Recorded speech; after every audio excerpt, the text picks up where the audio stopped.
പിതാവിൻ്റെയും പുത്രൻ്റെയും പരിശുദ്ധാത്മാവിൻ്റെയും നാമത്തിൽ ആമേൻ.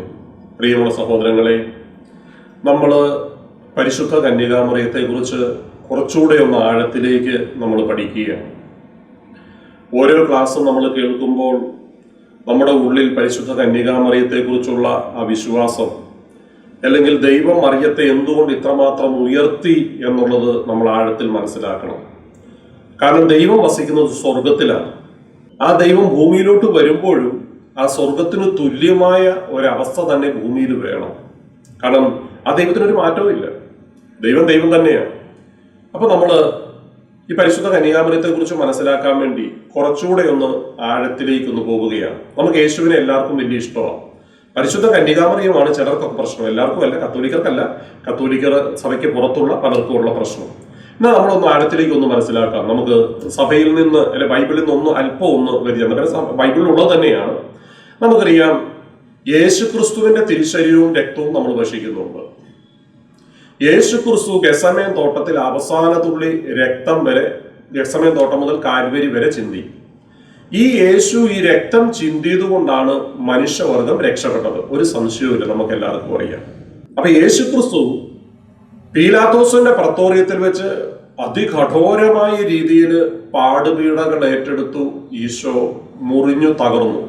യേശയ്യായുടെ പുസ്തകം 52-53 അധ്യായത്തിലൊക്കെ അതിന്റെ തുടക്കം വായിക്കുമ്പോൾ നമുക്കറിയാം, മനുഷ്യനെന്ന് തോന്നാത്ത വിധം അവൻ വിരൂപമാക്കപ്പെട്ടു. അവന്റെ അസ്ഥികളെല്ലാം കാണും. മനുഷ്യനെന്ന് തോന്നാത്ത വിധം അവൻ വിരൂപമാക്കപ്പെട്ടു. അത്രമാത്രം തകർക്കപ്പെട്ടു. പ്രിയമുള്ളവരെ, നമ്മൾ ഇതിലൂടെ നമ്മൾ മനസ്സിലാക്കുമ്പോൾ ഈ ഗെത്സമേൻ തോട്ടം മുതൽ ഈശോ കാൽവരി വരെ ചിന്തിയ രക്തം, അല്ലെങ്കിൽ ഈശോ അടിയേറ്റ ഈശോയുടെ ശരീരം, ഇതുവഴി സാത്താന്റെ തല തകർന്നു. ഈ ശരീരമെല്ലാം തകർക്കപ്പെട്ട് രക്തം ഒഴുകിയപ്പോൾ സാത്താന്റെ തല തകർന്നു, പർദീസ തുറക്കപ്പെട്ടു, മനുഷ്യവർഗം രക്ഷപ്പെട്ടു. ഇപ്പൊ നമ്മളൊക്കെ കുമ്പസാരിക്കും, നമ്മുടെ പാപങ്ങളൊക്കെ മോചിക്കപ്പെടുന്നത് മാമോദിസ നമ്മുടെ കുഞ്ഞുങ്ങളൊക്കെ സ്വീകരിക്കുക, അല്ലെ നമ്മളൊക്കെ സ്വീകരിച്ചപ്പോൾ, അല്ലെ ഇനിയും 10 വർഷം കഴിഞ്ഞ് സ്വീകരിക്കാൻ പോകുന്ന കുഞ്ഞുങ്ങളുടെ പോലും പാപങ്ങളൊക്കെ മോചിക്കപ്പെടുന്നത്, ജന്മപാപം എല്ലാം മാമോദിസയിൽ പോകുന്നത് ഈശോയുടെ പാടുപീഡകളുടെ യോഗ്യതയാലാണ്. അങ്ങനെ തന്നെയാണ്. എന്നാൽ പ്രിയമുള്ളവരെ, നമ്മൾ മനസ്സിലാക്കണം, നമ്മുടെ പാപങ്ങളൊക്കെ മോചിക്കപ്പെടാനും മനുഷ്യവർഗത്തെ രക്ഷിക്കാനും പറുദീസ തുറക്കാനും ഒക്കെ കാരണമായി യേശുവിന്റെ രക്തം ഈശോയ്ക്ക് എവിടുന്ന് കിട്ടി? അല്ല, ഇത്രമാത്രം സാത്താന്റെ തല തകർക്കാനുള്ള പവർഫുൾ ആയിട്ടുള്ള ഈ രക്തം ഈശോയ്ക്ക് എവിടുന്നാ കിട്ടിയേ? ഈശോ വചനമായിരുന്നല്ലോ. ഇപ്പം പിതാവിനും രക്തമില്ല, പരിശുദ്ധാത്മാവിനും ഇല്ല, അരൂപിയാണല്ലോ. മനുഷ്യരൂപം ധരിച്ച യേശു മാത്രമാണ്. അപ്പൊ അങ്ങനെയെങ്കിൽ ഇത്രമാത്രം പവറുള്ള ഈ രക്തം ഈശോയ്ക്ക് എവിടുന്നാ കിട്ടിയേ? അങ്ങനെ നമ്മൾ ചിന്തിക്കുമ്പോൾ അത് പരിശുദ്ധ കന്യകാമറിയത്തിൽ നിന്നാണ്. അപ്പൊ ഒരു കന്യകയല്ലാത്ത, ഒരു അമലോത്ഭവം അല്ലാത്ത, വഴിയെ നടക്കുന്ന ഏതെങ്കിലും ഒരു സ്ത്രീയുടെ, പാപത്തിൽ മുഴുകിക്കിടക്കുന്ന ഹൗവയെ പോലെയുള്ള ഒരു സ്ത്രീയുടെ രക്തം, ശരീരം ഈശോ സ്വീകരിച്ചാൽ സാത്താന്റെ തലയെ തകർക്കാൻ പറ്റുമോ? ഈ രക്തത്തിന് എന്ത് വിലയാ ഉള്ളത്? ഈ മാംസത്തിന് എന്ത് പവറാ ഉള്ളത്? അപ്പോൾ പ്രിയമുള്ളവരെ, നമ്മൾ മനസ്സിലാക്കിക്കേ, ഈശോയുടെ രക്തം എന്ന് പറയുന്നത് ആരുടെ രക്തമാണ്? മറിയത്തിന്റെ രക്തമാണ്. അപ്പൊ ഈശോയുടെ ശരീരം എന്ന് പറയുന്നത് ആരുടെ ശരീരമാണ്?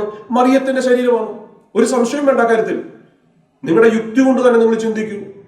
യേശയ്യ 7:14 ഈശോ പറഞ്ഞു, പിതാവായ ദൈവം പറഞ്ഞു, പ്രവാചകന്മാരിലൂടെ പറഞ്ഞു, യുവതി ഗർഭം ധരിച്ചൊരു പുത്രനെ പ്രസവിക്കും, ദൈവം നമ്മോട് കൂടെ എന്നർത്ഥമുള്ള ഇമ്മാനുവേൽ എന്ന് അവൻ വിളിക്കപ്പെടും. അതെ, മറിയത്തിന്റെ ഉദരത്തിലേക്ക് പിതാവ് തന്റെ പുത്രനെ വെച്ചു കൊടുത്തു. മറിയത്തിൽ നിന്ന് ശരീരവും രക്തവും സ്വീകരിച്ചു. ഈ ആംസ്റ്റർഡാം എന്ന് പറയുന്ന ഒരു മാതാവ് ദർശനം കൊടുത്ത, ഈഡ പീഡമാൻ എന്ന് പറയുന്ന ഒരു പെൺകുട്ടിക്ക് ദർശനം കൊടുത്ത ഒരു കാര്യം സഭയിൽ പേരെടുത്ത് നമ്മൾ കാണുന്നുണ്ട്. ഗൂഗിളിലൊക്കെ അടിച്ചു നോക്കിയാൽ അത് കിട്ടും. ആംസ്റ്റർഡാം സന്ദേശം എന്നാണ് പറയുന്നത്. പരിശുദ്ധ കന്യാമറിയം പ്രത്യക്ഷപ്പെട്ട് ഈഡ പീഡമാൻ എന്ന് പറയുന്ന ഈ പെൺകുട്ടിക്ക് വെളിപ്പെടുത്തി കൊടുത്ത കാര്യങ്ങളാണ്. അതിനകത്ത് പരിശുദ്ധ കന്യകാമറിയം വ്യക്തമായി പെൺകുട്ടിയോട് പറയുന്നുണ്ട്, ഈഡ പീഡമാൻ എന്ന് പറയുന്ന പെൺകുട്ടിയോട് പറയുന്നുണ്ട്, യേശു ക്രിസ്തു ശരീരവും രക്തവും മാത്രമാണ് എന്നിൽ നിന്ന് സ്വീകരിച്ചത്, ദൈവത്വം എന്നിൽ നിന്നല്ല. കാരണം ദൈവത്വം മറിയത്തിൽ നിന്ന് കൊടുക്കാൻ വേണ്ടി മറിയം ദൈവമല്ലല്ലോ, അത് പിതാവിൽ നിന്നാണ്. എന്നാൽ ശരീരവും രക്തവും മാത്രം എന്ന് ഞാൻ തീർത്തു പറയുന്നു എന്ന് അതിൽ പറയുന്നുണ്ട്. പ്രിയമുള്ളവരെ, നമ്മൾ മനസ്സിലാക്കണം, യേശു ക്രിസ്തുവിന്റെ ശരീരവും രക്തവും എന്ന് പറയുന്നത് പരിശുദ്ധ കന്യകാമറിയത്തിന്റെ ശരീരവും രക്തവുമാണ്. ഇതുകൊണ്ടാണ് മറിയത്തെ ദൈവം അമലോത്ഭവമാക്കി സൃഷ്ടിച്ചത്. ഇന്ന് വരെ ഭൂമിയിൽ നമ്മുടെ ആരുടെയെങ്കിലും അമ്മമാരുടെയൊക്കെ വന്ന് ഏതെങ്കിലും ദൈവദൂതന്മാർ താണു വണങ്ങിയിട്ടുണ്ടോ? വേണ്ട, അമ്മമാരെയൊക്കെ വിട്. മോശയുടെ മുമ്പിൽ വന്ന് താണു വണങ്ങിയിട്ടുണ്ടോ? ഏലിയുടെ മുമ്പിൽ, ഏലീശോയുടെ മുമ്പിൽ എന്തെങ്കിലുമൊക്കെ മെസ്സേജ് കൊടുക്കാൻ വന്നിട്ടുണ്ടാവും. പക്ഷേ മറിയത്തിന്റെ ലൂക്ക 1:28 വന്ന പോലെ ദൈവകൃപ നിറഞ്ഞവളെ സുസ്തി കർത്താവ് നിന്നോടുകൂടെ എന്നും പറഞ്ഞുകൊണ്ട് താണു വണങ്ങിയിട്ടുണ്ടോ? ഇന്ന് വരെ ലോക ചരിത്രത്തിൽ ആരുടെങ്കിലും വന്നിട്ടില്ല. എന്നാൽ അത് പരിശുദ്ധ കന്യകാമറിയത്തിൻ്റെ വന്നു. പ്രിയമുള്ളവരെ, നമ്മൾ മനസ്സിലാക്കണം, പരിശുദ്ധ കന്യകാമറിയം നമ്മൾ ചിന്തിക്കുന്നത് പോലെയല്ല ദൈവം മറിയത്തെ ഒരുക്കിയത്. ഇപ്പൊ മറ്റു മതത്തിലുള്ളവർക്ക് പോലും നമുക്ക് തന്നെ വിശ്വസിക്കാൻ പറ്റുമോ? നമ്മുടെ മാമോദീസായുടെ നമ്മുടെ ജന്മഭാവവും എല്ലാം എടുത്തു മാറ്റി കർമ്മഭാവം വഴി വല്ലതും വന്നോട്ടെ അതും മാറ്റി നമ്മളെ അമലോത്ഭവമാക്കി എന്നൊക്കെ പറഞ്ഞ് നമുക്ക് വിശ്വസിക്കാൻ പറ്റുമോ? നമ്മൾ വിശ്വസിക്കുകയാണ് എല്ലാം. ഇപ്പൊ ഇലക്ട്രിസിറ്റി അങ്ങനെ നമുക്ക് വിശ്വസിക്കാൻ കാണാൻ പറ്റുന്നുണ്ടോ? നമുക്ക് വിശ്വസിക്കാൻ പറ്റത്തില്ല. പക്ഷെ അത് അനുഭവത്തിലൂടെ സങ്കീർത്തനം 34:8 പറയും, കർത്താവ് എത്ര നല്ലവനെന്ന് രുചിച്ചറിയും. ഇപ്പൊ പഞ്ചസാരയുടെ ടേസ്റ്റ്, ഉപ്പിന്റെ ടേസ്റ്റ്, പുളിയുടെ ടേസ്റ്റ് നമുക്ക് എങ്ങനെ കണ്ടാൽ അറിയാൻ പറ്റും? കണ്ണുകൊണ്ട് നോക്കി അറിയാൻ പറ്റുമോ? ഇല്ലല്ലോ. ആ ടേസ്റ്റ് ചെയ്ത് നോക്കണം. അപ്പൊ എന്ന് പറഞ്ഞ പോലെ നമ്മൾ കണ്ണുകൊണ്ട് മനസ്സിലാകുന്നില്ല എന്ന് പറഞ്ഞുകൊണ്ട് ഇപ്പൊ ഒരു കാന്തത്തിന്റെ ശക്തി എങ്ങനെ മനസ്സിലാകുന്നത്? തൊട്ട് നോക്കി അറിയൂ? ഇല്ല. പക്ഷെ ഒരു കാന്തത്തിനെടുക്കൽ ഒരു ഇരുമ്പ് കൊണ്ട് അടിച്ചു നോക്കി അതിന്റെ പവർ നമുക്ക് മനസ്സിലാക്കാൻ പറ്റും. അപ്പൊ എല്ലാം നമുക്ക് നോക്കിയും കാന്തത്തിന്റെ ശക്തി ടേസ്റ്റ് ചെയ്ത് ഉപ്പ് നോക്കുന്ന പോലെ നാവിൽ തൊട്ട് നോക്കിയാൽ അറിയാൻ പറ്റത്തില്ല. അപ്പൊ ഓരോന്നും ഓരോ രീതിയിലാണ്. എന്ന് പറഞ്ഞ പോലെ പ്രിയമുള്ളവർ, നമ്മൾ മനസ്സിലാക്കേണ്ട വലിയൊരു സത്യമുണ്ട്. നമുക്ക് ചിലതൊക്കെ കാണാൻ പറ്റുന്നില്ല. ഇപ്പൊ നമ്മൾ ഓരോ ദിവസവും എന്തുമാത്രം ഓക്സിജൻ രാത്രി പോലും കിടക്കുമ്പോൾ അറിയാതെ ശ്വസിച്ചുകൊണ്ടിരിക്കുന്നു. എന്നാൽ ICU കിടക്കുന്ന ഒരു വ്യക്തി ഓക്സിജൻ ശ്വസിക്കുമ്പോൾ എത്ര വില കൊടുക്കണം അതിന്?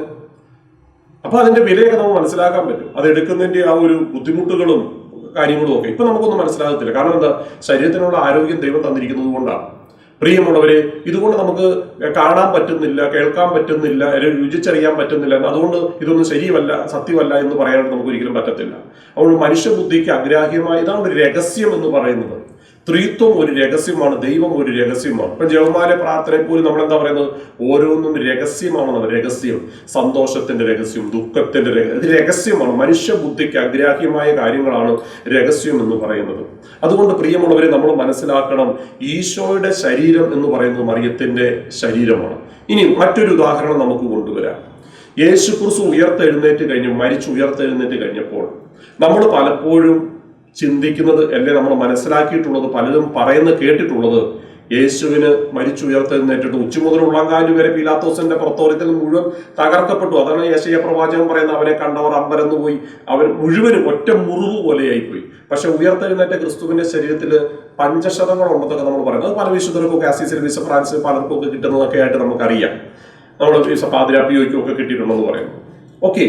എന്നാൽ ഈ പഞ്ചശതങ്ങൾ കൂടാതെ വേറൊരു മുറിവ് ഈശോയ്ക്കുണ്ട്. അത് പലരും ചിന്തിച്ചിട്ടില്ല. പ്രിയമുള്ളവരെ, നമുക്കുമുണ്ട്. നമുക്ക് എല്ലാവർക്കും ഈ പൊക്കിൾക്കുഴി എന്ന് പറയുന്ന ഒരു സാധനമുണ്ട് വയറ്റത്തല്ലേ. പൊക്കിൾക്കുഴി എന്ന് പറയുന്ന സാധനം അത് നമുക്ക് ഇവിടുന്ന് കിട്ടിയതാണ്. ആരുമായിട്ടുള്ള ബന്ധത്തിൽ നിന്ന്? നമ്മുടെ അമ്മയുടെ ഉദരത്തിൽ 9 മാസം കിടന്നതിന്റെ ഒരു അടയാളമാണ് ഈ പൊക്കിൾക്കുഴി എന്ന് പറയുന്ന സാധനം. ഇത് നമുക്ക് മാത്രമല്ല, ഈശോയ്ക്കുമുണ്ട്. ഉയർത്തെഴുന്നേറ്റ ഉദ്ധിതനായ യേശുവിന്റെ വയറ്റത്തും കുരിശിൽ മരിച്ചു കിടക്കുന്ന യേശുവിന്റെ വയറ്റത്തും യേശു ജനിച്ചപ്പോൾ മുതലും യേശുവിന് ഈ അടയാളമുണ്ട്. ഈ ഗസമേൻ തോട്ടത്തിൽ വെച്ച് മുൻപോട്ടുള്ള ഈ യാത്രയിൽ ഈ പീഡകൾ കിട്ടുന്നതിന് മുമ്പും പീഡകൾ കിട്ടിയതിന് ശേഷവും ഈ പീഡകളൊക്കെ കിട്ടിയതിന് ശേഷം മരിച്ചു ഉയർത്തെഴുന്നേറ്റ് കഴിഞ്ഞപ്പോഴും ഈശോയുടെ പൊക്കിൾക്കുഴി അവിടെ തന്നെയുണ്ട്. പ്രിയമുള്ളവരെ, ഇത് പരിശുദ്ധ കന്യകാമറിയത്തിൽ നിന്ന് കിട്ടിയ ബന്ധത്തിന്റെ അടയാളമാണ്.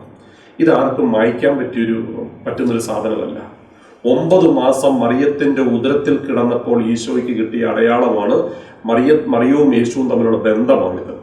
അതുകൊണ്ട് നമുക്ക് മനുഷ്യബുദ്ധി കൊണ്ട് ഇതൊന്നും അല്ല എന്ന് പറഞ്ഞാൽ ഒരിക്കലും സമ്മതിക്കാം. അപ്പൊ എന്ന് വെച്ചാൽ ഈ പൊക്കിൾക്കുഴി വഴി എന്താ കിട്ടിയത്? മറിയം തിന്ന ഭക്ഷണം മുഴുവനും കിട്ടുമല്ല, മറിയത്തിന്റെ ശരീരവും രക്തവും ഭക്ഷിച്ചാണ് ഈശോ വളർന്നത്.